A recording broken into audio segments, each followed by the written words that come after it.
दोस्तों ये कहानी जो मैं आपको आज सुनाने वाला हूँ ये मनी हाइस्ट के बाद one of the best series में से एक है जो इंटरनेशनली बहुत ज़्यादा चला है।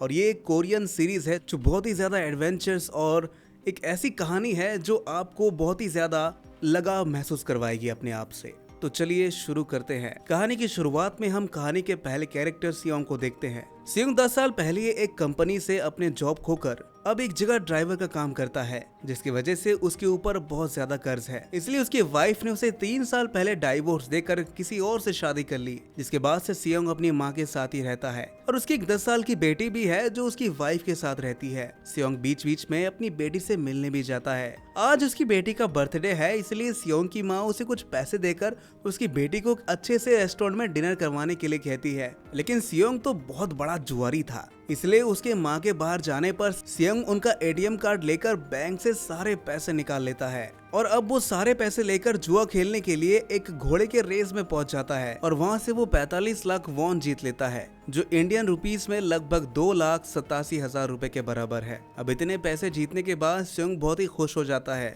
और वो इतना ज्यादा खुश हो जाता है कि वो कैश काउंटर में मौजूद कैशियर को भी 10,000 वॉन टिप में दे देता है। लेकिन जैसे ही वो पैसे लेकर बाजार जाता है तो वो देखता है कि कुछ लोग उसके तरफ आ रहे हैं और उन लोगों को देखकर वो जल्दी से वहां से छुपना शुरू कर देता है। असल में सियोंग ने उन लोगों से पैसे उधार लिए थे जिन्हें वो चुका नहीं पा रहा था, इसलिए वो उन लोगों को देखने के बाद वहां से भागने लगा था। वहां से भागते वक्त रास्ते में सियोंग की एक लड़की से टक्कर हो जाती है, लेकिन वो जैसे तैसे वहां से उठकर एक बाथरूम में जाकर छिप जाता है, पर फिर भी वो लोग उसे वहां पकड़ लेते हैं और पकड़े जाने पर सियोंग उनको बोलता है कि आज मेरे पास बहुत से पैसे हैं, मैं तुम्हारे पैसे चुका दूंगा। लेकिन ये बोलकर जब वो अपने कोट की जेब में हाथ डालता है तो देखता है किसी ने तो उसकी जेब ही मार ली है। अब थोड़ा सोचने के बाद उसे समझ में आता है कि थोड़ी देर पहले जिस लड़की से वो टकराया था उसी ने उसके पैसे ले लिए होंगे। अब खुद के पास पैसे ना होने की वजह से वो उनसे और 1 महीने का समय मांगता है, लेकिन उसे 1 महीने का टाइम देने के बदले वो लोग उससे कॉन्ट्रैक्ट साइन करवा लेते हैं। अब इसमें लिखा होता है कि अगर 1 महीने के अंदर वो सारे पैसे नहीं चुका पाया तो वो लोग सियोंग के सारे बॉडी पार्ट्स को बेचकर अपना पैसा वसूल कर लेंगे। तब सियोंग वहां से सीधा कैशियर के पास जाता है और उससे अपने 10,000 वॉन वापस ले लेता है ताकि वो अपनी बेटी के लिए गिफ्ट ले सके। इसके बाद वो अपनी बेटी को लेकर एक रेस्टोरेंट में जाता है। तब उसकी बेटी उससे बोलती है कि मेरे सौतेले पिता मुझे आज बहुत बड़े से रेस्टोरेंट में ले गए थे, लेकिन आपके साथ मुझे ऐसे टाइम बिताना बहुत अच्छा लगता है। ये सुनकर सियोंग बहुत ही खुश होता है और डिनर करने के बाद वो फिर अपनी बेटी को अपनी एक्स वाइफ के घर छोड़ने आता है। लेकिन वहां से घर लौटते समय वो थोड़ा लेट हो जाता है, जिसकी वजह से वो अपनी ट्रेन मिस कर देता है। इसलिए वो वहीं स्टेशन पर बैठ जाता है और अगली ट्रेन का वेट करता है। तब अचानक से उसके पास एक सेल्समैन आकर बैठता है और उसे बोलता है, मैं आपके साथ एक गेम खेलना चाहता हूँ। अगर आप गेम जीतेंगे तो मैं हर बार आपको जीतने पर 10,000 वॉन दूंगा, अगर आप हारे तो आपको मुझे सारे वॉन लौटाने होंगे। जैसे कि सियोंग को ऑलरेडी पैसों की बहुत जरूरत थी, इसलिए वो इस गेम को खेलने के लिए तैयार हो जाता है और हम देखते हैं कि ये साउथ कोरिया के बच्चों का एक गेम था, इसलिए सियोंग बहुत ही खुश होकर इस गेम को खेलने लगता है। लेकिन गेम शुरू होने के बाद से ही वो हारने लगता है। हारने के बाद उस आदमी को देने के लिए सियोंग के पास बिल्कुल पैसे नहीं थे। तब उसके सामने खड़ा सेल्समैन उससे बोलता है, ठीक है, अगर आप चाहो तो मुझे पैसे किसी दूसरे तरीके से भी चुका सकते हो। इतना बोलकर वो सियोंग के गाल पर जोर से थप्पड़ मारता है और उसको बोलता है कि जितनी बार आप इस गेम में हारोगे उतनी बार मैं आपको थप्पड़ मारूंगा। बेचारा सियोंग मजबूर होकर उसकी इस बात से राजी हो जाता है और ऐसे ही वो इस गेम को कुछ देर तक खेलता रहता है। फिर बाद में सियोंग बहुत सारे पैसे जीत लेता है। पैसे जीतने के बाद वो बहुत ही ज्यादा खुश होता है। वहीं वो आदमी सियोंग के हाथ में एक कार्ड देकर बोलता है, अगर तुम चाहो तो ऐसे छोटे मोटे गेम खेल कर और भी पैसे कमा सकते हो और इस कार्ड पर दिए नंबर को कांटेक्ट कर सकते हो। लेकिन सियोंग उसकी बात पर राजी न होकर वहाँ से घर लौट आता है और घर में घुसने के बाद वो अपनी माँ को खर्च के लिए कुछ पैसे देता है। तब उसकी माँ बोलती है कि इतने पैसों में कुछ नहीं होता, तुम और थोड़े ज्यादा पैसे कमाने की कोशिश क्यों नहीं करते, क्योंकि वो लोग तुम्हारी बेटी को अपने साथ अमेरिका ले जा रहे हैं और वो भी हमेशा के लिए। और एक बार वो यहाँ से चले गए ना तो पूरी जिंदगी तुम अपनी बेटी से मिल नहीं पाओगे। और अगर तुम अपनी बेटी को अपने पास रखना चाहते हो तो कोर्ट में तुम्हें साबित करना होगा कि तुम अपनी बेटी का ख्याल रखने में सक्षम हो। ये बात सुनकर सियोंग बहुत ही टेंशन में पड़ जाता है, करे तो करे क्या भाई। और अब वो पैसे कमाने के लिए स्टेशन में दिए गए उस सेल्समैन के नंबर पर कॉन्टेक्ट करता है। अब इस घटना के कुछ देर बाद सियोंग को पिकअप करने के लिए गाड़ी आती है और गाड़ी में चढ़ने के बाद उसे एक स्पेशल गैस के सहारे बेहोश कर दिया जाता है और फिर एक अननोन जगह पर ले जाया जाता है। अब सियोंग देखता है कि उसकी ड्रेस चेंज करके उसे एक बड़े से हॉल में रखा हुआ है। तभी हम देखते हैं कि उसी के जैसा ड्रेस पहने हुए और भी लोग वहाँ पर मौजूद है और उन सभी को बेहोश करके वहाँ पर लाया गया है। अब इस जगह में कुल 456 लोग हैं। साथ ही इन लोगों में एक सामान्य सी चीज थी कि ये लोग काफी ज्यादा कर्जे में डूबे हुए थे, जिन्हें चुकाने के लिए सभी ने इस गेम में हिस्सा लिया है। अब सियोंग ख्याल करता है कि सारे प्लेयर्स में से एक प्लेयर काफी बूढ़ा है, जिसका जर्सी नंबर 001 है। तब सियोंग उस आदमी को देखकर बोलता है कि इतनी उम्र में आपका यहाँ आना ठीक नहीं अंकल, आपको यहाँ आने की जगह अपने परिवार के साथ टाइम बिताना चाहिए था, क्या कर रहे हैं आप। जिस पर वो बूढ़ा आदमी बोलता है उसका खुद का कोई परिवार नहीं है और उसके अलावा उसके ब्रेन में एक बड़ा ट्यूमर है, जिसकी वजह से वो बीच बीच में सब कुछ भूल जाता है और उस ट्यूमर की वजह से वो बस कुछ ही दिनों तक जीवित है। अब इस घटना में मौजूद सभी लोगों में से कोई भी समझ नहीं पा रहा था कि यहाँ उन्हें क्या करना पड़ेगा। तब इन लोगों में से जैन नाम के लड़के के साथ सेवियर नाम की लड़की का झगड़ा शुरू हो जाता है, क्योंकि एक टाइम था जब वो दोनों एक साथ ही काम करते थे, लेकिन कुछ परेशानी के चलते दोनों अलग हो गए। अब इतने दिन बीतने के बाद इन दोनों के बीच झगड़ा शुरू हो जाता है, पर थोड़ा ख्याल करने के बाद सियोंग देखता है कि सीवियर वही लड़की है जिसने उससे पैसे चुराए थे। इसलिए सियोंग भी उस झगड़े में घुसकर सीवियर से अपने पैसे मांगता है। लेकिन तभी कमरे में कुछ मुखौटा पहने हुए लोग आते हैं। वो सारे इस जगह के कर्मचारी थे जो इस जगह की देखभाल कर रहे थे। साथ ही इस गेम को ऑर्गेनाइज करने की जिम्मेदारी भी उन पर थी। यहाँ हम देखते हैं कि उनका पूरा शरीर और मुंह पूरी तरह से ढका हुआ एकदम पैक्ड है। अब वो मुखौटा पहने हुए लोग उन सबको बताता है कि तुम्हें 6 दिनों में 6 अलग अलग गेम खेलना है और जो इस गेम में जीतेगा उसे बहुत से रुपए का अवार्ड दिया जाएगा। अगर तुम लोग इस गेम को खेल के पैसा कमाना चाहते हो तो तुम सभी को अपनी मर्जी से कॉन्ट्रैक्ट पर साइन करना पड़ेगा। इस कॉन्ट्रैक्ट पर इस गेम के 3 नियम लिखे हुए थे। पहला था कोई भी प्लेयर अपनी इच्छा से ये गेम छोड़ नहीं सकता। दूसरा ये कि कोई अगर इस गेम को खेलना नहीं चाहता तो उसे एलिमिनेट कर दिया जाएगा, यानी छोड़ दिया जाएगा। अब ये छोड़ क्या दिया जाएगा ये आपको पता चलेगा आगे। अब लास्ट नियम ये है कि यहाँ मेजोरिटी की बात सुनी जाएगी, यानी ज्यादा प्लेयर्स जो चाहेंगे वही किया जाएगा। तो वहाँ मौजूद सारे प्लेयर्स अपनी इच्छा से उस कॉन्ट्रैक्ट को फिलअप करके इस गेम के लिए राजी हो जाते हैं। वहीं गेम के अंदर एक कंट्रोल रूम से सीसीटीवी कैमरे के सहारे इन सभी प्लेयर्स के ऊपर नजर रखी जा रही थी। उधर उन सभी एम्प्लॉय के बॉस का नाम फ्रंटमैन था जो इस गेम को चला रहा था। उसने सबसे अलग तरह का मुखौटा और ड्रेस पहना हुआ था। अब हम देखते हैं कि पहले गेम के लिए सारे प्लेयर्स को एक बड़े फील्ड के सामने लाया जाता है और उस फील्ड में जाने के बाद सियोंग अपने बचपन का दोस्त सैंग वू को देखता है। दोस्तों ये जो गेम है आपने कहीं ना कहीं रील वगैरह कहीं ना कहीं तो देखा ही होगा और उसे इस जगह पर देखकर सियोंग बहुत ही ज्यादा हैरान हो जाता है, क्योंकि सांग वू बचपन से ही ब्रिलियंट स्टूडेंट था। अब सियोंग उसे बोलता है कि मैंने तो सुना था तुम अमेरिका के एक बहुत बड़े कंपनी में काम कर रहे हो और वहाँ से तुम काफी अच्छा कमा भी रहे थे, तो तुम अब इस जगह पर क्या कर रहे हो भाई। तब सांगू बोलता है ठीक है, इसके बारे में हम बाद में बात करेंगे। अब कुछ ही टाइम के बाद गेम जो है वो शुरू हो जाती है। इस गेम का नाम होता है रेड लाइट ग्रीन लाइट। साथ ही इस गेम के नियम बहुत ही सरल थे।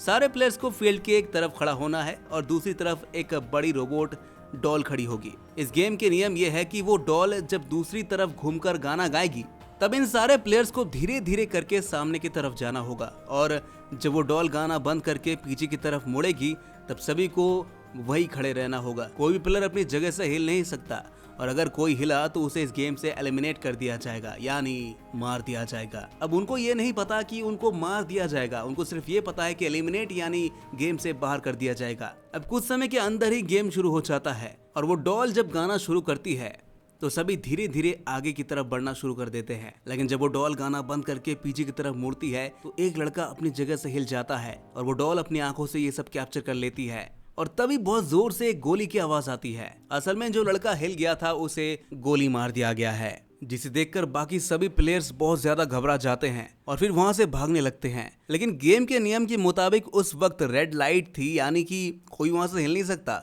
इसलिए जो प्लेयर्स भागने की कोशिश कर रहे थे उन्हें मार दिया जा रहा था, जिसे देखकर बाकी सारे प्लेयर्स बहुत ज्यादा डर गए थे। फिर वो लोग अच्छे से समझ जाते हैं कि ये गेम उतना आसान नहीं होने वाला। इस गेम से जो भी प्लेयर एलिमिनेट हो जाएगा उसे मार दिया जाएगा। इसका मतलब है कि यहाँ बचने के लिए इस गेम को जीतना ही पड़ेगा। इसलिए सभी धीरे धीरे गेम के नियम अनुसार सामने की तरफ जाने लगते हैं और जो प्लेयर सही समय पर उस फिनिश लाइन को पार कर पाए थे बस वही इस राउंड को पार कर पाए थे। और टाइम पर जो इस लाइन को पार नहीं कर पाए उन सभी को गोली मार दी गई थी। तभी वहाँ मौजूद मरे हुए सारे प्लेयर्स की बॉडी को जलाने के लिए ले जाया जाता है। और अब पहले गेम के खत्म होने के बाद 456 प्लेयर्स में से 255 प्लेयर्स मारे जा चुके थे, जिसमें से अब सिर्फ 201 ही बचे थे। और जो भी बच गए थे वो सभी बहुत डरे हुए थे, क्योंकि मैंने आपको पहले ही बताया था कि कोई भी नहीं जानता था कि एलिमिनेट यानी उनको मार दिया जाएगा। इसलिए अब ये सभी इस गेम को छोड़कर अपने घर जाना चाहते थे। थोड़ी देर बाद वह उस कमरे में वही मुखौटा पहने हुए लोग आते हैं। और जैसा कि इस गेम का तीसरा नियम था कि ज्यादा प्लेयर जो चाहेंगे वही होगा, इसलिए वहाँ एक वोट करने की व्यवस्था की जाती है। तभी मुखौटा पहना हुआ आदमी बोलता है कि मैं वोट शुरू होने से पहले आपको कुछ दिखाना चाहता हूँ कि इस गेम में आप लोगों ने अब तक कितना पैसा जीता है। तब छत के ऊपर से एक बड़ा सा कांच का जार निकलता है, जिसे धीरे धीरे आधे हिस्से तक पैसों से भर दिया जाता है। और इधर इतने सारे पैसों को देखकर सारे प्लेयर्स बहुत ज्यादा हैरान हो जाते हैं। तभी वो मुखौटा पहना हुआ आदमी बोलता है कि हर एक player 100 million South Korean won जीत सकता है। जैसे कि पहले गेम में 255 लोग मारे गए थे, तो अब उनके हिस्से के पैसों को यानी 25.5 मिलियन वॉन को इनमें मिला दिया जाएगा। अगर आप सभी इस गेम को यहीं पर छोड़ के चले गए तो इन पैसों को सभी मरे हुए प्लेयर्स के घर पर इक्वली बांट दिया जाएगा। लेकिन यदि आप सभी इस गेम को खेलेंगे और एंड तक टिके रहते हैं तो आप 45.6 मिलियन वॉन जीत पाएंगे। और इतना बोलने के बाद वहाँ वोटिंग शुरू हो जाती है। लेकिन यहाँ पर इतने सारे पैसों को एक साथ देखने के बाद बहुत से प्लेयर्स अपना मन बदल चुके थे और वो कैसे भी करके इस गेम को खेलना चाहते थे बस। लेकिन देखते ही देखते ज्यादा लोग इस गेम को छोड़कर बाहर जाना चाहते थे, इसलिए उन सबको वहाँ से छोड़ दिया जाता है। और लास्ट में वो मुखौटा पहना हुआ आदमी बोलता है कि तुम सभी को एक बार फिर से इस गेम को खेलने के लिए मौका दिया जाएगा। अगर तुम चाहो तो यहाँ फिर से लौट कर आ सकते हो। अब सारे प्लेयर्स के हाथ पैर बांधकर और आंखों पर पट्टी बांधकर उस शहर के विभिन्न जगह पर छोड़ दिया जाता है। तभी वहाँ से लौटने के बाद सियोंग सीधे थाने में आकर पुलिस को सारी घटना के बारे में बताने जाता है। लेकिन वहाँ पर मौजूद कोई भी उसकी बातों पर यकीन नहीं करता कि कोई उन्हें किडनैप करके बच्चों को गेम्स खिला रहा है, जहाँ जीतने पर उन्हें करोड़ों रुपए का प्राइज दिया जा रहा है और हार जाने पर गोली मार दी जा रही है। वो सोचते हैं कि सियोंग शायद पागल हो चुका है या वो नशा करके आया है यहाँ पर। तब सियोंग उस ऑफिसर को स्टेशन में दिए गए सेल्समैन द्वारा दिए गए कार्ड को देखकर उस नंबर पर कॉल करने के लिए बोलता है।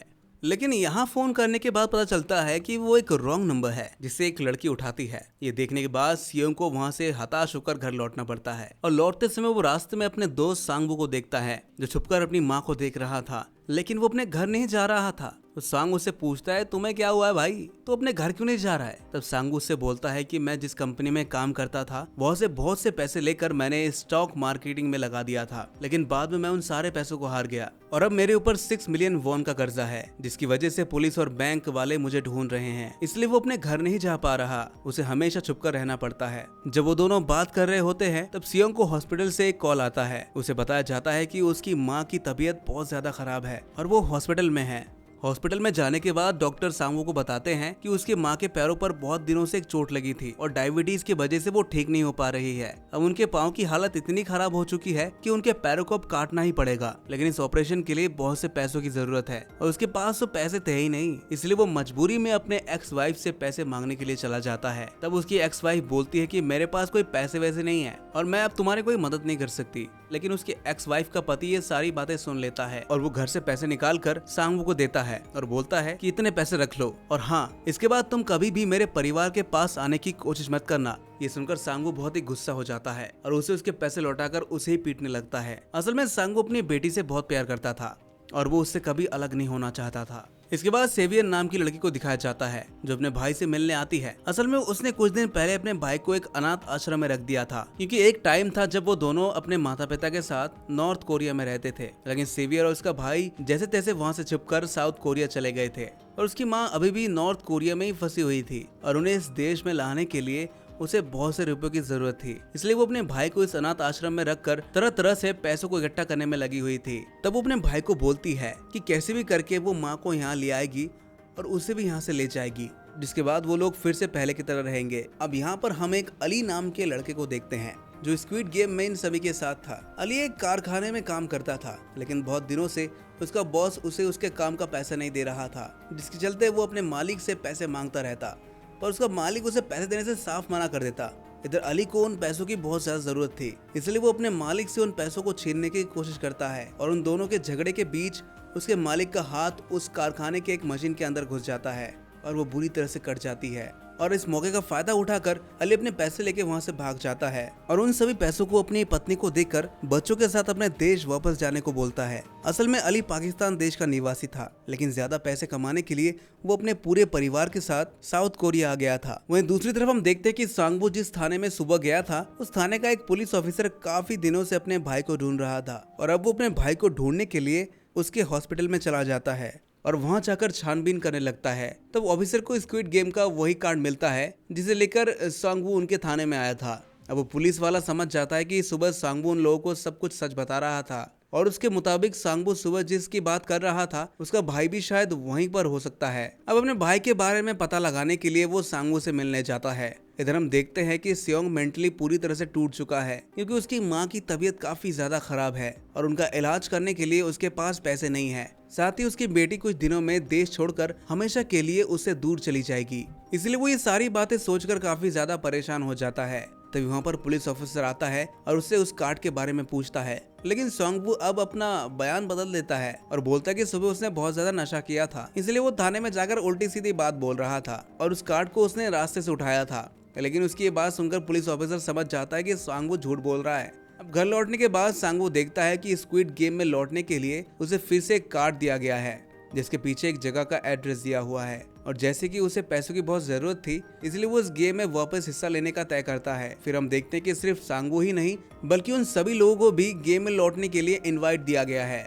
अब कुछ टाइम के बाद हम देखते हैं कि सांगबो उस कार्ड में दिए हुए एड्रेस पर पहुंच जाता है जिसमें सांगबो के जैसे और भी प्लेयर्स फिर से गेम में भाग लेने के लिए आए थे। ठीक पिछली बार के जैसे ही सारे प्लेयर्स को बेहोश करके उस सीक्रेट जगह पर ले जाया जा रहा था। इस गेम को एक सीक्रेट आइलैंड पर खेला जा रहा था। अब हम देखते हैं कि सारे प्लेयर्स को जहां से उस आइलैंड में ले जाया जा रहा है वहां वो पुलिस ऑफिसर छुप छुप कर सियोंग का पीछा करते हुए उस जहाज में चला जाता है और फिर यहाँ के एक सर्वेंट को मारकर उसके कपड़े का मुखौटा पहन लेता है और सर्वेंट को अपने कपड़े पहनाकर उसके जेब में आईडी डालकर उसे समुद्र में फेंक देता है और यहाँ उन सभी प्लेयर्स को फिर से वही ड्रेस पहनाकर उस रूम में लाया जाता है, जिसके बाद सभी प्लेयर्स होश में आते हैं और अपनी अपनी एक टीम बनाते हैं। लेकिन किसी को भी समझ में नहीं आता कि अब उन्हें कौन सा गेम खिलाया जाएगा। रात के वक्त जब सभी प्लेयर्स सो रहे होते हैं तब सेवियर दूसरे एक प्लेयर के साथ बाथरूम में चली जाती है और फिर वो छुपकर से वेंटिलेशन के पाइप से सारे जगह को देखना शुरू कर देती है। थोड़ा आगे जाने पर वो देखती है कि पास के कमरे में सारे सर्वेंट्स ने बड़े बर्तनों में चीनी घोल कर रखा है, जिसे देखकर वो समझ जाती है कि उनका दूसरा गेम चीनी के घोल से रिलेटेड है। वहीं अब सेवियर अपने साथ मौजूद प्लेयर के साथ इस बारे में बात करती है और कमरे की तरफ आ रही होती है कि तभी सांगबो उनकी सारी बातें सुन लेता है और वो ये सुनकर समझ जाता है कि शायद सेवियर गेम के बारे में कुछ जानती है। इधर वो पुलिस ऑफिसर के यहाँ सर्वेंट के जैसे ड्रेस और मुखौटा पहनकर वो पूरे जगह पर घूमता है और उनके जैसा काम करने की कोशिश करता है। वो हर जगह अपने भाई को ढूंढता है और ये समझने की कोशिश करता है कि यहाँ चल क्या रहा है और ये लोग ऐसा क्यों कर रहे हैं, और मौका मिलने पर वो सारी चीजों को अपने फोन में रिकॉर्ड कर लेता है। अब इधर हम देखते हैं कि रात के खाने में वहाँ के एक प्लेयर को एक छोटा सा कागज दिया जाता है जिसमें अगले दिन के गेम के बारे में सारी चीजें लिखी होती हैं। इसका मतलब यह है कि यहाँ के कुछ कर्मचारी इन प्लेयर को गेम जिताने के लिए उनकी मदद कर रहे हैं। अगले दिन सुबह गेम शुरू करने के लिए फिर से प्लेयर्स को फील्ड पर लाया जाता है। जाते वक्त सांगबो सीवियर को बोलता है कि कल रात मैंने तुम्हारी सारी बातें सुन ली थी, मुझे पता चल चुका है कि तुम्हें इस गेम के बारे में कुछ न कुछ तो पता है। अगर तुम मुझे इसके बारे में बताती हो तो मैं इस गेम के बारे में सोचकर तुम्हारी हेल्प कर सकता हूँ। तब सीवियर उसे बताती है कि उन लोगों ने एक बड़े बर्तन में चीनी घोल कर रखी है। ये बातें बोलते बोलते वो एक फील्ड पर पहुंच जाते हैं और हम यहाँ पर देखते हैं कि सामने दीवार पर 4 बड़े सिंबल्स बने हुए हैं। एक में ट्रायंगल, दूसरे में सर्कल, तीसरे में स्टार और चौथे में एक अम्ब्रेला बना हुआ है। और सारे प्लेयर्स को बोला जाता है कि चारों सिंबलों में से कोई भी एक सिंबल के सामने जाओ। अब इन सिंबल और चीनी को घोलने की बात सुनकर सांगबो अंदाजा लगा लेता है कि अब कौन सा गेम खेलना है, लेकिन इस गेम के बारे में जानने के बाद भी वो किसी की भी हेल्प नहीं करता और अपने टीम के सभी लोगों को बोलता है कि मुझे लगता है कि हम सभी को अलग अलग करके खेलना चाहिए, इससे शायद हमारे गेम का रिस्क काफी कम हो जाए। उसकी बात सुनकर सभी लोग अलग अलग लाइन में खड़े हो जाते हैं और जो प्लेयर जिस सिंबल के सामने खड़े होते हैं वहाँ से उन्हें एक छोटा सा बॉक्स दिया जाता है जिसके अंदर एक छोटी सी सुई होती है। वह चीनी को घोलकर एक प्लेट के रूप में तैयार किया जाता है और जो प्लेयर जिस सिंबल के सामने खड़ा होगा उसके पास उस बॉक्स में भी वही सिंबल होगा। अब सभी को इस गेम के बारे में नियम समझाया जाता है कि 30 मिनट के अंदर उन सभी को कैसे भी करके उन चीनी के प्लेटों में से उस सिंबल को बाहर निकालना होगा बिना तोड़े। अगर काम करते वक्त अंदर का सिंबल किसी तरह टूट जाता है या फिर 30 मिनट के अंदर नाकामयाब हुए तो वो हार जाएंगे और उन्हें एलिमिनेट कर दिया जाएगा, यानी मार दिया जाएगा। इधर सांगू पहले से ही समझ जाता है, इसलिए वो ट्रायंगल वाली लाइन में खड़ा हो जाता है जो इन चारों सिंबलों में से सबसे आसान सिंबल था। लेकिन सियोंग वहाँ कुछ भी ना समझकर अम्ब्रेला के लाइन में खड़ा हो जाता है जो वहाँ सबसे कठिन था। अब हम देखते हैं कि गेम शुरू होने के बाद सभी सुई की मदद से उस सिंबल को निकालने की कोशिश करते हैं और थोड़ी सी भी गलती होने पर उन लोगों को मार दिया जाता है। अब ये सब देखकर सियोंग काफी ज्यादा डर जाता है क्योंकि उसका सिंबल सबसे ज्यादा कठिन था। थोड़ी देर बाद सियोंग देखता है सांगू और वहाँ के सभी प्लेयर्स ने धीरे धीरे करके अपने सिंबल को निकाल लिया है और अब वो सभी अपना गेम खत्म करके कमरे में लौटने लगे थे। एक टाइम बाद सियोंग समझ जाता है कि ऐसे कोशिश करने पर वो कभी भी इस सिंबल को टाइम पर निकाल नहीं पाएगा। तब अचानक उसके दिमाग में एक आइडिया आता है और वो उन चीनी के प्लेट को उल्टा साइड से चाटने लगता है, जिसकी वजह से वो चीनी का प्लेट बड़े आसानी से गलना शुरू हो जाता है और वो सिंबल आसानी से निकल भी जाता है और लास्ट मोमेंट पर सियोंग उस सिंबल को निकालकर ये राउंड जीत जाता है। अब यहाँ सियोंग और उसके टीम के सारे लोग गेम में जिंदा लौटे थे और हर बार की तरह जो भी हारा था उसे मार दिया जाता है। अब इस गेम में सिर्फ 108 प्लेयर्स ही बचे थे और जो प्लेयर्स वापस लौटे थे उन्हें खाने को दिया जा रहा था, लेकिन खाने में सिर्फ एक अंडा और एक बोतल सोडा ही दिया जा रहा था जो किसी नॉर्मल इंसान के लिए पर्याप्त नहीं था। इसलिए जैंग अपने गैंग के साथ 2 बार खाना लेता है, लेकिन वहाँ पर हर एक प्लेयर के लिए सामान गिनकर लाया गया था, तो इसलिए लास्ट के 5 प्लेयर्स को खाने के लिए कुछ भी नहीं मिलता। और जब उन्हें पता चलता है कि जैंग और उसके दोस्तों ने उसका हिस्सा खा लिया है तो उसमें और जैंग में लड़ाई शुरू हो जाती है, लेकिन जैंग उसके ऊपर गुस्सा होकर उसे मारने लगता है और सबकी आंखों के सामने वो उसे वहीं पर मार देता है। यहाँ हम नोटिस करते हैं कि जब उस आदमी को जैंग मार रहा होता है तो कोई भी उसे बचाने के लिए नहीं आता और उसके मर जाने पर ऊपर मौजूद जार के अंदर उसके हिस्से का पैसा डाल दिया जाता है, जिसे देखकर सभी समझ जाते हैं कि यहाँ अगर कोई प्लेयर किसी दूसरे प्लेयर को मार भी देता है तो इस गेम के ऑर्गेनाइजर्स उन्हें कुछ भी नहीं बोलेंगे, बल्कि उसके हिस्से के पैसे को उस जार में डाल देंगे। इसलिए सभी वहाँ पर काफी ज्यादा डर जाते हैं। वहाँ सभी प्लेयर्स में से एक था डॉक्टर, जिसे जिताने के लिए वहाँ के कुछ सर्वेंट उसकी मदद कर रहे थे, लेकिन उसके बदले उसे मरे हुए प्लेयर्स के बॉडी पार्ट्स को निकाल कर देना पड़ता था और उन बॉडी पार्ट्स को सर्वेंट अपने बॉस से छुपा कर बाहर बेच रहे थे। फिर हम देखते कि उन सब मरे प्लेयर्स के बॉडी पार्ट्स निकालने के बाद वहाँ के सर्वेंट्स उसे एक अंडा देते हैं जिसमें अगले गेम के बारे में सब कुछ लिखा होता है। तब वो मुखौटा पहना हुआ आदमी बताता है कि आज कमरे में जाने के बाद तुम थोड़ा ज्यादा सतर्क रहना और वहाँ के किसी शक्तिशाली टीम में घुस जाना, क्योंकि आज सभी प्लेयर्स को बहुत ही कम मात्रा में खाना दिया गया है, जिसकी वजह से वो आपस में झगड़ा करेंगे और ये भी इस गेम का नियम है। फिर वो डॉक्टर वापस जाकर जैंग और उसकी साथियों के टीम में शामिल हो जाता है और वो उसे अगले दिन होने वाले गेम के बारे में बता देता है। फिर रात में उस कमरे में अंधेरा होने के बाद सारे ताकतवर प्लेयर्स सारे कमजोर प्लेयर्स को खत्म करने लगते हैं, जहाँ धीरे धीरे बहुत से कमजोर प्लेयर मारे जाते हैं। लेकिन सियोंग और उसके टीम के सभी मेंबर्स किसी तरह खुद को बचा के रखते हैं और साथ ही वो लोग सीवर को भी बचाकर अपने टीम में शामिल कर लेते हैं। दोस्तों, ये कहानी यहाँ पर खत्म नहीं हुई है, ये सीरीज का आधा पार्ट ही किया है हमने। इसके बाद हम इस सीरीज का दूसरा एक्सप्लेन पार्ट भी अपलोड कर देंगे। तब तक के लिए आप बने रहिए।